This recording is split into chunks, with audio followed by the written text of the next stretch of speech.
तो दोस्तों स्वागत है आपका कॉन्सेप्ट स्कूल यूट्यूब चैनल में। और आज हम लोग करंट अफेयर्स के सीरीज़ में आगे बढ़ रहे हैं और यहाँ पर झारखंड की प्रमुख नीतियों को देखेंगे जो 2023 के अंदर आई हैं या फिर 2022 के अंदर आई हैं, यानी 22 और 23 वालों को हम लोग यहाँ पर देखेंगे और कुछ इससे पीछे वाली भी अगर इम्पोर्टेंट है तो उसको भी थोड़ा बहुत देखने का प्रयास करेंगे।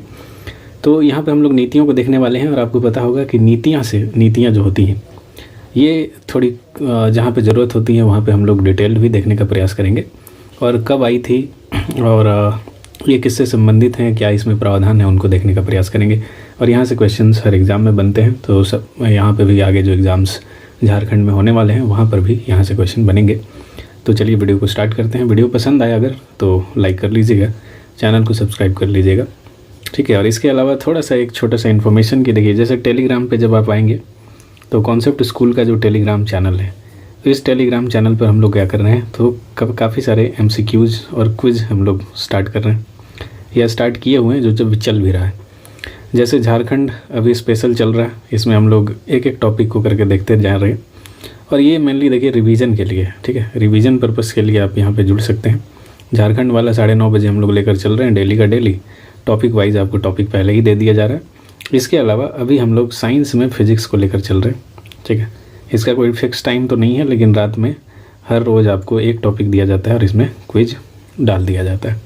तो अगर आप इसको भी करेंगे तो कंटिन्यूटी बनी रहेगी, साथ में आपका रिवीजन होता चला जाएगा। तो चलिए हम लोग स्टार्ट करते हैं, अब अपने असली मुद्दे की तरफ चलते हैं। तो देखिए यहाँ पर अगर बात करें कि झारखंड की नीतियों में, तो सबसे पहले हम लोग 2023 की एक प्रमुख नीति को देखने का प्रयास करेंगे। और 2023 में जो सबसे प्रमुख नीति अभी आई है उसका नाम है झारखंड प्रतियोगी परीक्षा विधेयक आया है, ठीक है। तो ये है झारखंड प्रतियोगी परीक्षा विधेयक। अब नाम से ही आपको लग गया होगा ये प्रतियोगी परीक्षाओं से संबंधित होगा, यानी जो भी झारखंड में एग्ज़ाम्स संचालित किए जाते हैं उनसे संबंधित ये विधेयक होगा। और इसमें कुछ प्रावधान किए गए हैं, उनको भी हम लोग देखने का प्रयास करेंगे। तो पहला हम लोग यही देखने वाले हैं, झारखंड प्रतियोगी परीक्षा विधेयक। ये 2023 में आया है और इसका मेनली उद्देश्य जो है वो है कि जो भी परीक्षाओं में गड़बड़ियाँ होती हैं, जो चोरी होता है, ठीक है, परीक्षाओं में जो चोरी होता है, जो धांधली होता है, उसको रोकने का प्रयास करना, ठीक है। तो ये इसका मेन मोटो है।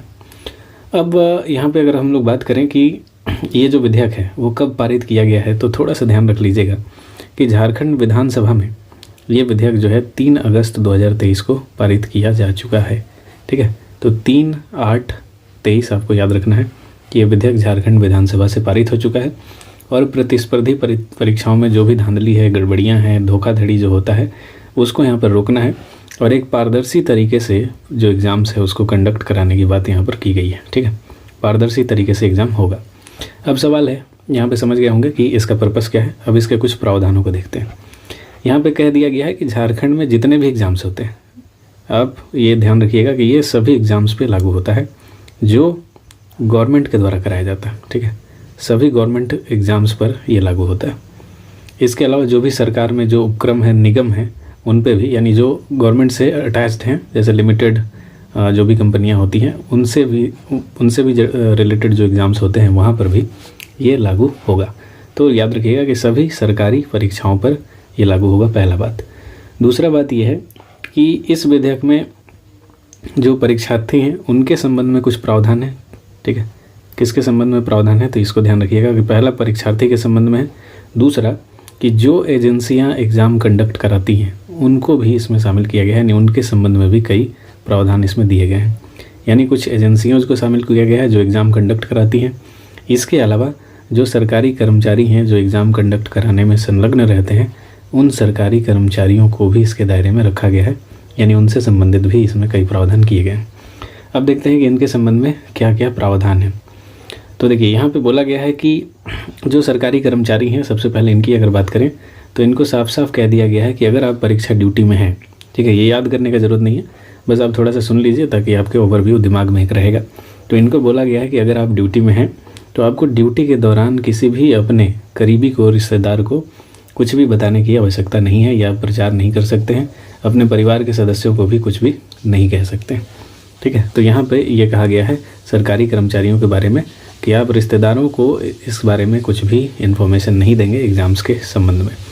परीक्षार्थियों के संबंध में क्या है, तो देखिए परीक्षार्थियों के संबंध में ये है कि अगर परीक्षार्थी कोई भी नकल करते हुए पकड़ा जाता है, ठीक है, नकल करते हुए पकड़ा जाता है या करवाते हुए पकड़ा जाता है, तो यहाँ पे उसके पास उसको जो जुर्माना लगेगा वो लगेगा 5 लाख रुपए का।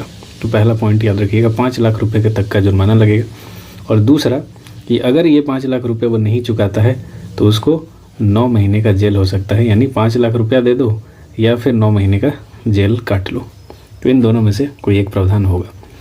तो ये हो गया कि अगर वो पहली बार चोरी करता है, ये ध्यान रखिएगा, ये पहली बार चोरी का है। अगर वो दूसरी बार चोरी करता है तो फिर क्या होगा, इसके बारे में भी बताया गया है। तो अगर वो दूसरी बार चोरी करता है तो उसको 10 लाख रुपए यहाँ पर देना होगा, ठीक है, 10 लाख रुपए का उसके ऊपर जुर्माना लगेगा। और यहाँ पे ध्यान रखिएगा कि प्लस 3 साल का सज़ा है, ये प्लस है, मतलब ऐसा नहीं है कि 5 लाख या 10 लाख आप देकर छूट जाएंगे, ये प्लस में है। अगर आप दंड नहीं चुकाते हैं यानी 10 लाख रुपया नहीं चुकाते हैं तो आपका सज़ा जो है 30 मंथ और बढ़ जाएगा, यानी ये जो 30 महीना और प्लस जो ऑलरेडी ये 3 साल है वो भी इसमें जुड़ा हुआ रहेगा, ठीक है। तो समझ गए होंगे, यानी पहली बार अगर नकल करता है वो तो फिर क्या हो रहा है, 5 लाख रुपये लग रहे हैं या फिर 9 महीने का जेल हो जा रहा है अगर 5 लाख रुपये नहीं दे रहा है तो। अगर दूसरी बार वो पकड़ा जा रहा है नकल करते हुए तो उसको 10 लाख रुपये प्लस 3 साल का जेल हो जाएगा। अगर वो 10 लाख रुपये नहीं चुका पाता है तो उसको 3 साल प्लस 30 महीना का जेल हो जाएगा, ठीक है। तो ध्यान रखिएगा, यानी लगभग 5 साल से ऊपर का ये हो जाएगा जेल का प्रावधान। इसके अलावा परीक्षार्थी के खिलाफ न्यायालय में आरोप पत्र दायर करके 2 से 5 साल तक परीक्षा में शामिल न होने संबंधी भी यहाँ पर प्रावधान किया जा सकता है कि उसको 2 से लेकर 5 साल तक का बैन लगाया जा सकता है, ठीक है। कि एक बार वो पकड़ा गया तो 2 से 5 साल तक बैन हो जाएगा, अगला परीक्षा वो नहीं दे पाएगा, ठीक है। अगर न्यायालय सज़ा दे देगा, ठीक है, अगर न्यायालय सज़ा दे, ये तो हो गया कि सज़ा से पहले मान लीजिए कि न्यायालय ने सज़ा नहीं सुनाया, बोल दिया कि इसको मतलब कोई छोटा मोटा प्रावधान करके छोड़ दिया जाए, तो सज़ा से पहले क्या होगा कि 2 से 5 साल का बैन करके उसको छोड़ दिया जाएगा। मतलब अगर आरोप पत्र दायर हो गया तो ऐसा समझ लीजिए, यानी केस जो है वो न्यायालय तक पहुंच गया तो फिर क्या होगा कि इस तरह का यानी 2 से 5 साल तक का बैन की बात यहाँ पे की गई है। और अगर सज़ा हो गया तो यहाँ पे क्या किया जाएगा, तो 10 साल के लिए वो परीक्षा से बैन हो जाएगा, ये ध्यान रखिएगा। तो ये 10 साल कब है, जब उसको सज़ा हो जाएगा, यानी सज़ा न्यायालय द्वारा सज़ा दे दिया गया तो फिर 10 साल तक वो एग्ज़ाम्स नहीं दे पाएगा, तो ये ध्यान रखिएगा। अब यहाँ पर थोड़ा सा हम लोग एजेंसियों की बात कर लेते हैं कि एजेंसियों के बारे में क्या कहा गया।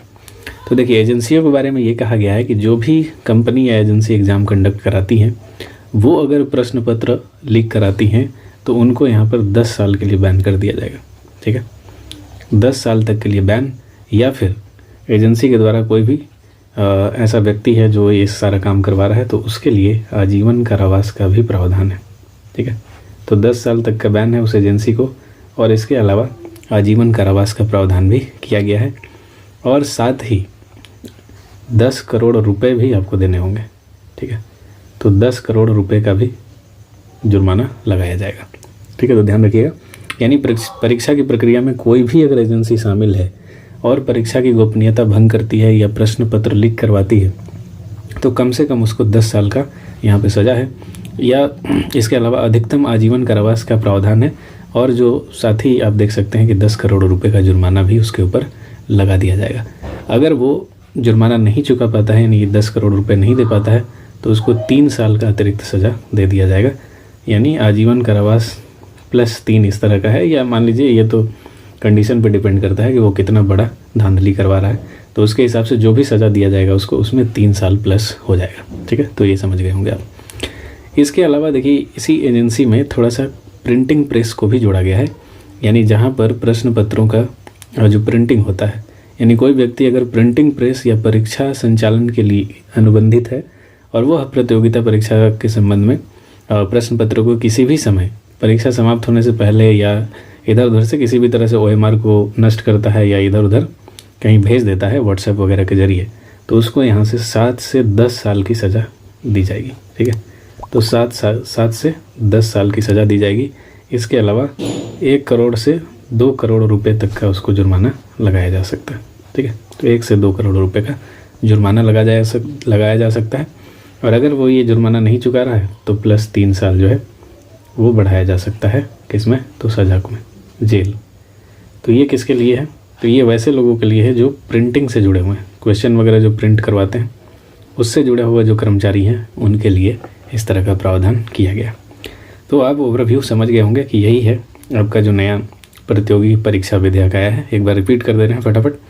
तो देखिए, सबसे पहले कि चोरी और धांधली को रोकना है, इसका पर्पस 3/8/2023 को ये विधानसभा से पारित हो गया है और ये सभी एग्जाम पे लागू होता है जो गवर्नमेंट से जुड़ा हुआ है, सरकार से जुड़ा हुआ है। यहाँ पे 3 लोगों के लिए स्पेशली प्रावधान है, परीक्षार्थी, एजेंसी और सरकारी कर्मचारी। सरकारी कर्मचारी से रिलेटेड यही है कि अगर वो ड्यूटी पे जाते हैं तो वो अपने किसी भी करीबी को, रिश्तेदार को कोई भी इन्फॉर्मेशन पास नहीं करेंगे। यही इनके संबंध में है। इनके बारे में सजा वजह का प्रावधान कुछ नहीं दिया गया। हो सकता है इनके बारे में यही हो कि नौकरी वोकरी इनकी जा सकती है अगर वो ऐसा करते हैं तो। इसके अलावा परीक्षार्थियों के लिए क्या है, तो अगर परीक्षार्थी नकल करता है, पहली बार करता है तो 5 लाख रुपये उसको जुर्माना लग सकता है या फिर उसको 9 महीने का जेल हो सकता है। लेकिन अगर वो दूसरी बार करता हुआ पकड़ा जाता है तो आप देख सकते हैं 10 लाख जुर्माना के साथ 3 साल की जेल है। और अगर वो 10 लाख रुपये नहीं चुका पाता है तो 30 महीना उसको जेल में रखा जाएगा, यानी 3 साल प्लस 30 महीना। इसके अलावा देखिए, अगर वो सज़ा से पहले यानी केस उसका न्यायालय तक पहुंच जा रहा है तो 2 से 5 साल के लिए वो परीक्षा से बैन हो जाएगा। अगर उसको सज़ा हो गया न्यायालय द्वारा तो फिर वो 10 साल के लिए बैन हो जाएगा।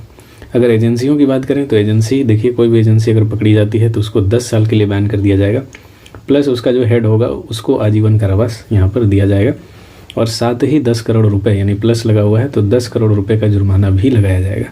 ठीक है, अगर वो 10 करोड़ रुपये नहीं चुकाता है तो 3 साल और प्लस जो भी उसको सज़ा दी जाएगी यानी उसके अपराध के हिसाब से उसमें इसको ऐड कर दिया जाएगा। और अगर कोई व्यक्ति क्वेश्चन प्रिंटिंग से रिलेटेड है, OMR प्रिंटिंग से रिलेटेड है, OMR को नुकसान पहुंचाता है या क्वेश्चन को नुकसान पहुंचाता है तो उसके लिए 7 से 10 साल की सज़ा है या फिर 1 से 2 करोड़ रुपए का जुर्माना है और अगर ये नहीं चुकाएगा तो 3 साल के लिए एक्स्ट्रा सज़ा है। तो यही था प्रतियोगी परीक्षा विधेयक। इसके अलावा देखिए, एक झारखंड इलेक्ट्रिक व्हीकल पॉलिसी आया है, यानी EV पॉलिसी आया है। ठीक है, EV पॉलिसी, EV नीति, और ये है 2022 का। EV से क्या है, तो इलेक्ट्रिकल व्हीकल है। ठीक है, तो यहाँ पे ध्यान रखिएगा कि ये 2022 में लागू हो गया। इसमें क्या है कि राज्य सरकार अगर कोई भी EV खरीदता है, इलेक्ट्रिक वाहन कोई भी खरीदता है तो उसको क्या देगी, अनुदान देगी। ठीक है, अनुदान देगी। अब देखिए अनुदान कैसा कैसा हो सकता है, इस पर थोड़ा सा बात कर लेते हैं। यानी अगर आप नया इलेक्ट्रिक कार खरीदते हैं, ठीक है, कार खरीदते हैं नया इलेक्ट्रिक कार, EV कार, तो आपको कितना रुपये मिलेगा, तो 1.5 यानी 1.5 लाख रुपये आपको सरकार की तरफ से मिलेगा।